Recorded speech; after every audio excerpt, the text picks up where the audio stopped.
Okay, so may video ako nakita kanisa. I don't even know who the guy is. He send sa ako and then I guess ako itanaw kay out of respect. And later na ako na-realize, tanaw ko, I think muna niya ako kaupat, kalima nga i-review siya. Na ako'y na-feel daan nga. There's something wrong. May something wrong ani nga. Nga nung marag di siya pwede bitagad. I'm just an average person. Like, wala ko'y sakto nga kanang education about theology, the study of God, something like this. Dili ko sakristan, dili ko priest. Average Joe, ragi ko actually, gabalik ko to be Catholic Christian. Kaya hindi kanahan Catholic. But ang point here is, we're following the same thing, man. It comes from the book, Bible. And then Moni and share sa ka verse. So let's take a look together. Akong muni siya ang video. Ito lang i-play, din katawad-tawad akong i-pause. And then ako lang i-express akong thoughts. Kamulo, play, pause, in between. Ako lang siya ikuan, whatever happens. Whatever it may be. So, I'd like you to listen to the first part of it. Okay, makarelate, nag-Japon tatanan anyways. Saan pa. But, ako ipang point out lang kasi ako ma-point out. So, here you go. Alright, play na ako. 3, 2, 1. Ang bigat na, no? Alam mo, kung yung problema mo ay tungkol sa pamilya, sa anak, sa school, sa trabaho, sa career, sa bills, listen to this. God is talking to you right now. Psalms 23 verse 1. The Lord is my shepherd. I shall not want. Ang bigat ng verse na yan. Bakit ba tayo tinawag ng Bible na sheep at si Lord ang shepherd?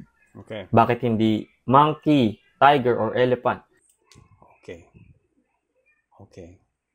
Now, I understand nga ang probably gusto na i-make sure is that klarohon bitaw nga na analogy nga dili mo work kung monkey mong ibutang sa Bible. Dili pwede tiger, dili pwede elephant. Design siya, gipili gid siya nga sheep. Walay shepherd. Kung dili ga exist ang sheep. Right? Pretend ka na nga world wala nag-exist ang sheep. So walay shepherd. Nga word. It comes from the word. Di man sad yun pwede nga monkey. They're not designed for this. Tiger? Yeah, delikado. Elephant? Dili man zookeeper. Good ang analogy. So, yeah, may na tong anong dili, monkey, tiger, or elephant. But I guess may na sa tanan nga. Okay, this is obvious na. Now, let's go ahead and proceed. Bakit sheep? Kapag aakyat ka ng bundok at marami ka... Okay. He didn't answer nganong sheep. So, karon kani nga part. Sakit daw sa saka daw ka bukid. Pero kadala gamit, right? Marami kang gamit na bit. Okay. Papadayon na ako siya. Here we go. Kang gamit na bit-bit. May dala-dala. Sasakay ka ba ng tupa? Tupa. So, this is the Filipino word for sheep. And argue ko din nga part. Ang point na ako here is, if kita ang gi-shepherd, then musaka kag bukid, dayon, he's saying nga musaka kag bukid nga magsakay og sheep. I don't understand. Slavery ba ni? Listen to this. Panawin nga argument ha. Sheep siya. Right? Sheep tatanan. Then kung ako, sheep, masakay og sheep, then nag-slavery ko. I don't know yun saan ako convinced sa pikas sheep. Nga, ako sang sakyan, nagdala ko dagan cargo, package, baggage.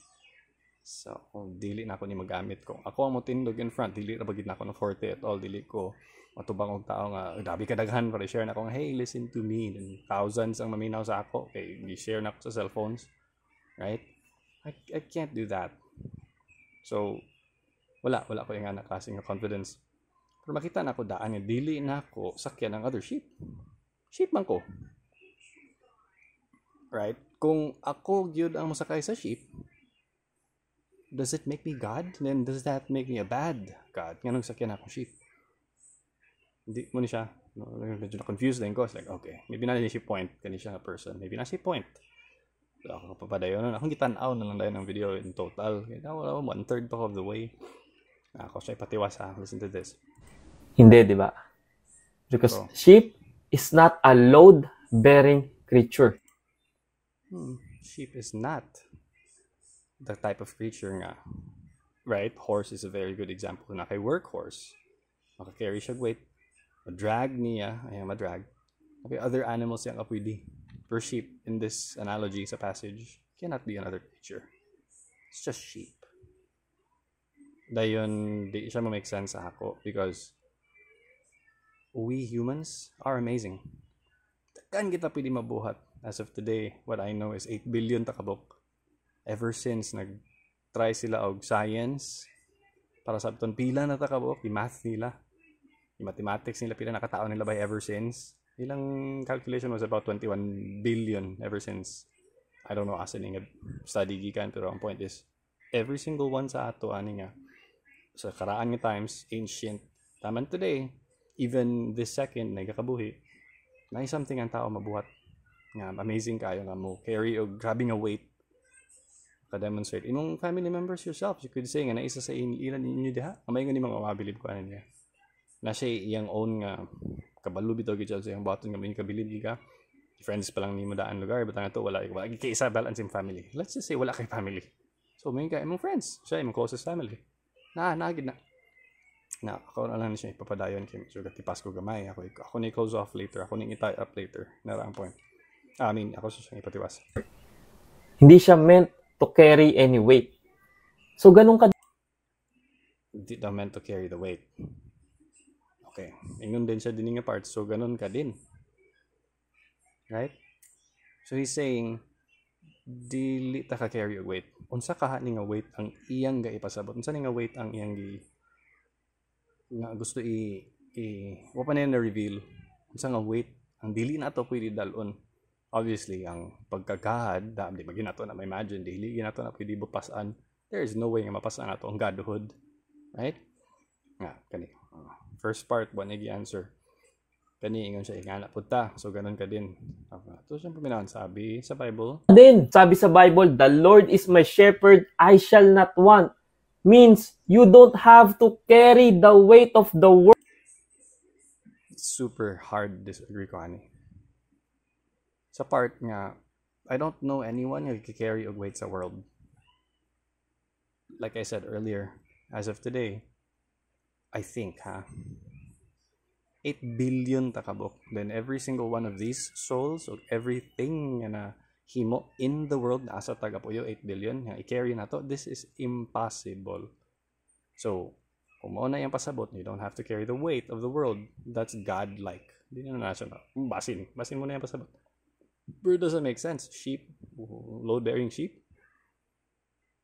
I guess you're using the wrong lines. Yeah. Now, tanawan ni ang ingon. From this point, moving forward, kining iyang ingon, you don't have to carry the world, the weight of the world, right? Tanawan niya. World on your shoulder. You don't have to carry the weight of your life. Okay. Duha ka different things when you say carry the weight of the world. This is reasonable. Masabtan. There is impossible. There is no way makarry ang weight sa world. But ang person itself will carry. You have to carry the weight of your life.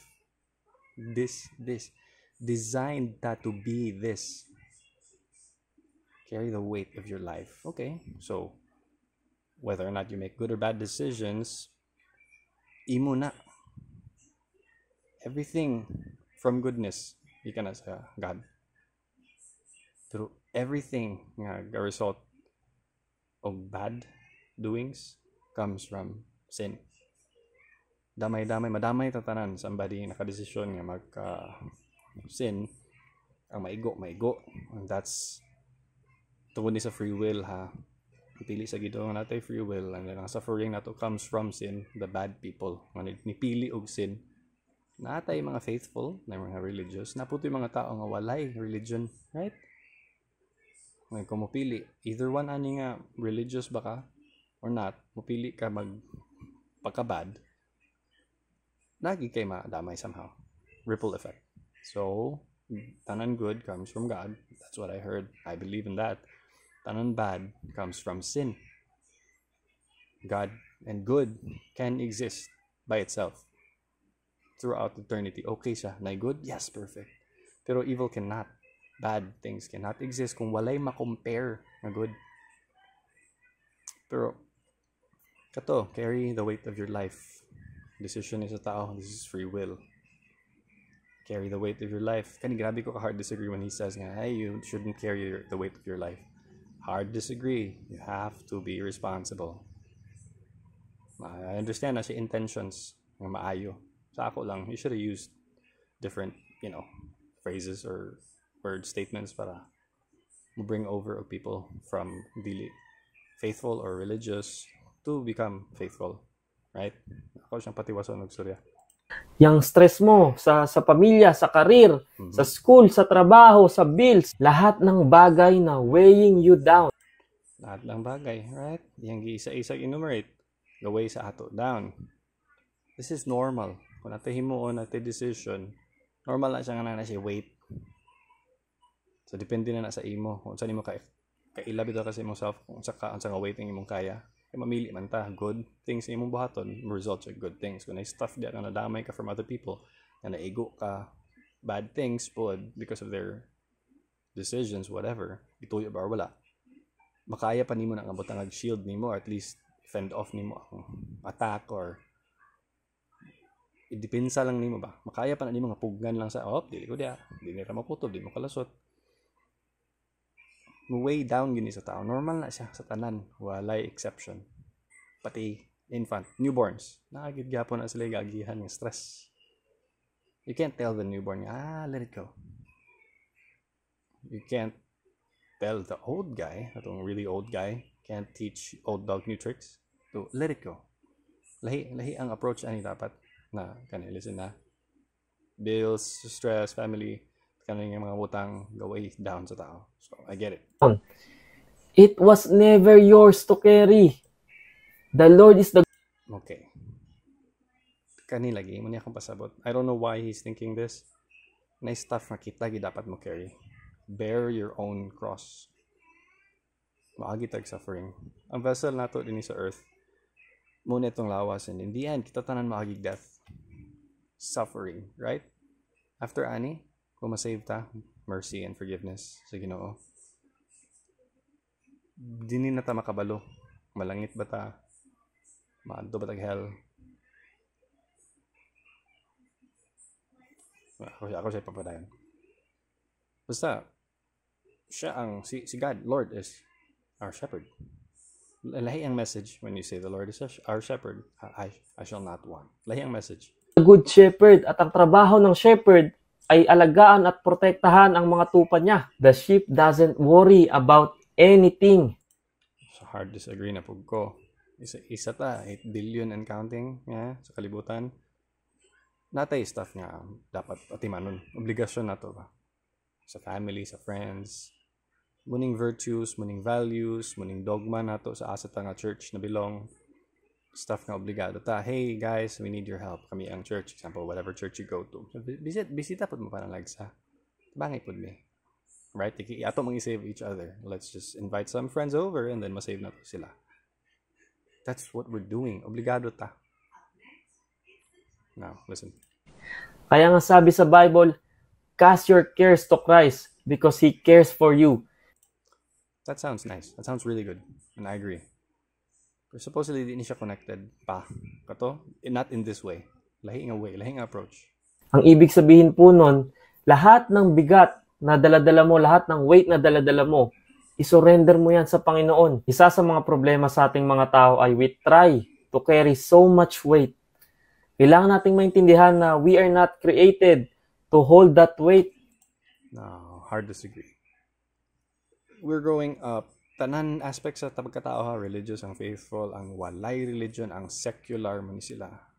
Sila lang atheists, agnostics, walay religion. Lahi ilang wala Ginoo or na Ginoo pero sila kay kinsa. Everybody. We know, we design ihimo tanan ni dako ta nga matubang og obligasyon og responsibilities. Sukat pa lang bata, ugasi imong plato ha, ikaw 10 years old. Everyday ni mo i-remind, to pag toothbrush ha, everyday i-remind.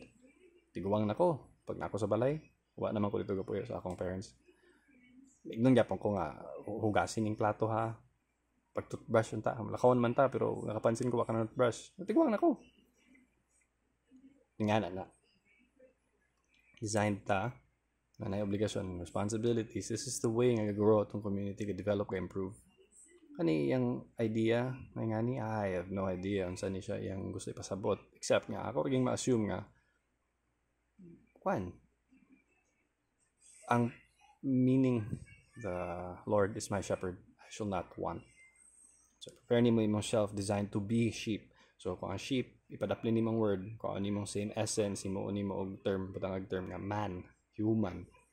Then, ang atong design, biyaan mo the way it is. Anything man-like, pwede ni mo buhaton. Bahala kung sa naka-amazing, bahala kung sa naka-stupid. Versus, dili gid ta mangandoy nga God-like ang atong mabuhat nga ma-carry ang world. Weight sa world. Sana ang mga problema. Man, naikaya ang man. Kaayo. Nakakaayo. Na-prove na. Nakita na nato everywhere we go. Bridges, roads. Imagine gani, ikaw isa, pag imong own dalan, tagaan kag plot of land for free. Tagaan ka, 1,000 square meters. Imo na. Ikaw both asa ka mag-start. Build or make your own road pasulod sa imong property. Wala, di ka kapangaytabang from construction site. Nothing. Everything na naa sa imo dito sa imong 1,000 square meters nga property, imong nga resource sa tutanan.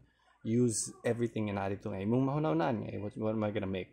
Gibutang lang ka dito kalit. No house, no shelter, nothing, right? No food, nothing. Bare hands lang. Ikaw niya, ka dito, nagsanina ka lang. No tools. Trust me, grabe ka amazing ang tao because makakita gid paagi para mo thrive. Siya obligasyon, responsibilities, na siya ideas. Kaya kung nakay imong own property na mo, kay upkeep. Ang upkeep is the way para imo ma-maintain, ma-sustain nimo imong properties. Balay, banyo, tanan. Sa ako, disagree ko. Carry the weight? Yeah, carry dapat na to weight or never assume na ma-carry ni mong weight sa godlike nga mga events. Di man na pwede.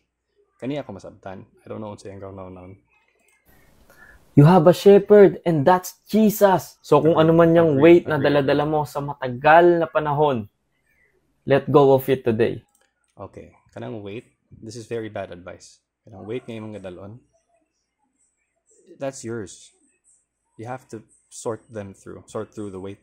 Matanan bitan nimo kaning stuff di na ko kinahanglan, dapat na ko ni padaplin. Then asa man nimo ni compare? How am I gonna know si maayo si dili para sa ako? Nasa Bible tanang isulat to dito ang virtues, na mga values, makita nimo examples sa mga stories sa tao, makita ang bad o good. Na ang 10 commandments, that's very easy to identify.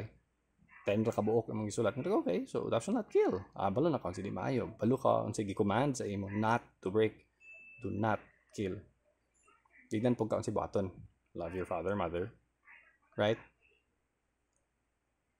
So, makumit ka, o maumit ka, i-omit nimo ang killing, stealing, makumit ka, o kato, love mo. Love, right? Dili i-let go. No, bad advice. Kanang wait tanaw ka. Lingkod naman ka, daghan naman kayo nahitabo, karon pa ka-realize, oh my God, daghan na kayo, bugat na kayo na what? Sit down, ilista on say good, on say bad, keep everything a good. Tanaw nimo nga na kay ma-improve from the bad things. Tanaw gid nimo, ma-improve pa na ako nito become good. Then yeah, work on that. But ang guidance, ang imong spiritual, lobat naman ka spiritually. Kani ang imong i-surrender, kani ang imong i-submit. Maybe na kay kulang di ang core values or virtue, morals. Kani imong i-submit. And surrender it to Jesus. Surrender na siya. Your shepherd.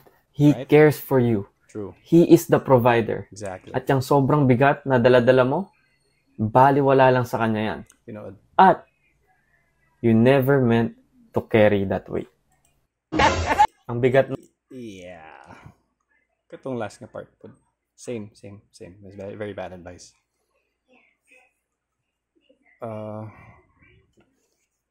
I don't know. I'm pretty sure na may thoughts put for this, and kung ako open kay ko for any feedback. Really open kay ko any feedback.